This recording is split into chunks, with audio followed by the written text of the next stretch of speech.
नमस्कार, मैं रवीश कुमार। दोस्तों, क्या अभी तक आपने वह खबर नहीं सुनी?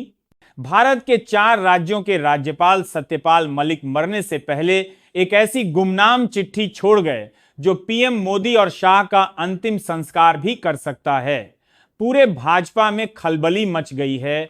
मोदी और शाह के पसीने छूट रहे हैं। जी हां दोस्तों, सत्यपाल मलिक अमर हो गए, लेकिन बीजेपी की दुर्गति के लिए एटम बम छोड़ गए हैं, जिसमें मोदी और शाह के सारे काले चिट्ठे उसी चिट्ठी में लिखे हुए हैं।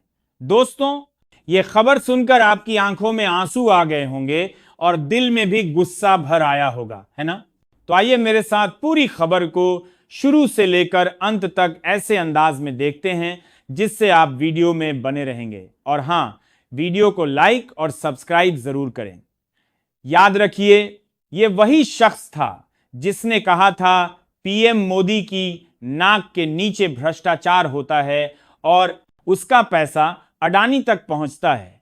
यह वही आदमी था जो कहता था यह सरकार अगर दोबारा आ गई तो किसान मजदूर बना दिए जाएंगे, चुनाव फॉर्मेलिटी रह जाएगी, कोर्ट फौज सिस्टम सब खत्म कर दिए जाएंगे। और सच तो यह है कि वह झूठ नहीं बोल रहे थे, वह सिस्टम को उसी के आईने में दिखा रहे थे। सत्यपाल मलिक ने चुप रहकर भी नरेंद्र मोदी को नीचा दिखा दिया। उन्होंने मोदी की आंखों में आंखें डालकर पुलवामा का सच बोला, कहा हमला हमारी गलती से हुआ, और मोदी ने कहा चुप रहो। इस चुप्पी की कीमत थी सीबीआई के छापे, उनके घर, उनके ड्राइवर, उनके सहायक, सबके यहां छापे। लेकिन मलिक डरे नहीं। उन्होंने कहा मैं किसान का बेटा हूं, इन धमकियों से नहीं डरता। अब आप सोचिए, अगर मलिक ने यह रिश्वत स्वीकार की होती तो शायद आज उनकी मौत पर वही लोग सबसे आगे माला लेकर खड़े होते।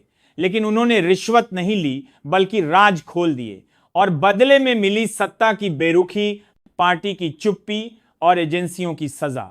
एक लोकतंत्र में क्या यही होता है उन लोगों के साथ जो सच बोलते हैं?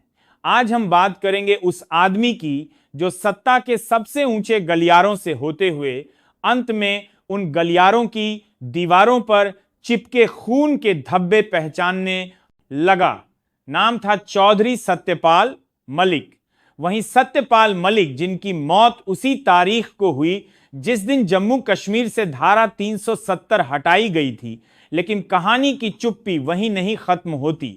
यह सिर्फ इत्तेफाक नहीं था, यह उस इतिहास की दस्तक थी जो बताने आया था कि सत्ता चाहे जितना ऊंचा चढ़ जाए, इंसान छोटा रह जाए, तो उसके अंदर की नफरत उसकी जुबान से बाहर निकल ही आती है।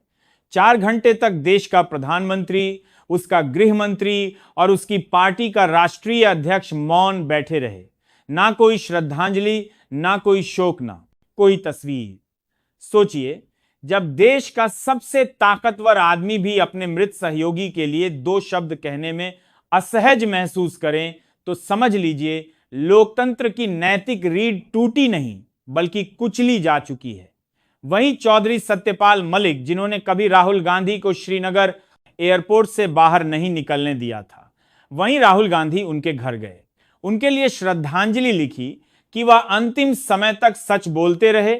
और यही बात नरेंद्र मोदी को पसंद नहीं आई। एक नेता की नफरत इतनी गहरी हो सकती है कि वह शोक में भी राजनीतिक हिसाब किताब करे। यह बात सत्यपाल मलिक की मौत से साबित हो गई। मोदी का यही छूट भयापन देखिए कि जिन गुरुजी को भगौड़ा करार दिया, जेल भेजा, उनसे मिलने अस्पताल चले गए, और जिन मलिक ने उनका झूठ कश्मीर में ढोया, उनके लिए एक ट्वीट भी भारी हो गया। आया भी तो ऐसा जैसे मन मारकर किया हो, दुखी हूं, लेकिन फोटो तक नहीं लगाई। ये वही मलिक थे जिन्हें 4 राज्यों का राज्यपाल भाजपा ने बनाया, और वही भाजपा अब उनकी मौत पर चुप्पी साधे बैठी है, क्योंकि मालिक के इशारे के बिना उनके पास संवेदना भी नहीं होती। यही पार्टी है जिसने जिन्ना की मजार पर फूल चढ़ाने के कारण आडवाणी से इस्तीफा ले लिया था। अटल बिहारी वाजपेयी भी उन्हें बचा नहीं पाए थे, और आज वही पार्टी अपने राज्यपाल की मौत पर खामोश है। क्यों? क्योंकि मोदी को उनसे नफरत थी, और आज की भाजपा मोदी की नफरत से चलती है, संविधान से नहीं। अब सोचिए, इस आदमी को चुप रहकर रिटायरमेंट की जिंदगी भी मिल सकती थी, जैसा आज के हरिवंश, धनखड़, आरिफ मोहम्मद खान और तमाम राज्यपालों को मिल रही है। लेकिन मलिक ने अपनी आत्मा की आवाज चुनी और वह आवाज मोदी सरकार को बर्दाश्त नहीं हुई। बीमारी से लड़ते हुए एजेंसियों की धमकियों के बीच मलिक ने जो विद्रोह किया वह एक व्यक्ति का नहीं, लोकतंत्र का प्रतिरोध था। इतिहास उन्हें याद रखेगा, एक ऐसे राज्यपाल के रूप में जिसने अंत समय में सच्चाई का साथ दिया, जो विद्रोही भी था और विवेकी भी, जिनकी बगावत ने उनके पुराने पापों को धो दिया और उनकी मौत के बाद भी एक सवाल छोड़ गई कि नरेंद्र मोदी चाहे जितने साल सत्ता में रहे, उनका व्यवहार कभी प्रधानमंत्री वाला नहीं बन पाएगा।